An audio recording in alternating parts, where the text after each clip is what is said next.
చిత్రవాణీ విన్యాసధన్యోపన్యాస వైభవం వర్ధయత్వనిశం సీతారామ పాదయుగే మమ. ఈ కార్యక్రమాన్ని వీక్షిస్తున్నటువంటి స్త్రీలందరికీ కూడా ఒక చిన్న సూచన, చిన్న మనవి, ప్రార్థన.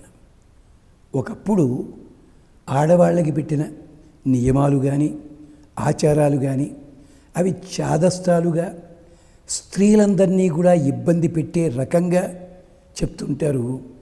అలా ఇబ్బందులు పెట్టినటువంటి దుర్మార్గులు ఉన్నమాట నిజమే. కానీ మన ఆచారాలలో అలాంటి పనిగట్టుకుని ఇబ్బంది పెట్టమని ఎక్కడా లేదు.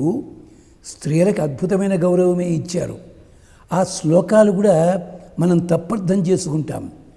మాఘమాసానికి సంబంధించి ఆ రచనలు వస్తాయి. ఉదాహరణకి ఒక 2 నిమిషాలు చెప్పుకుందాం. ఒకటి ఓ శ్లోకం ఉంది.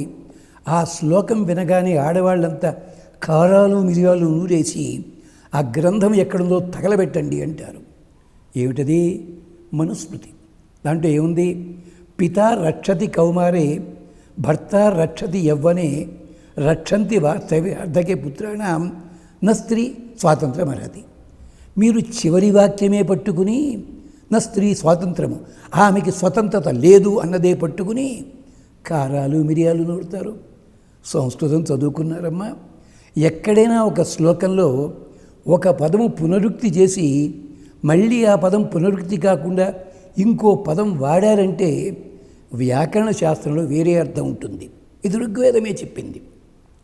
రక్షతి అంటే రక్షిస్తాడు అనే అర్థం చెప్తారు అందరూను.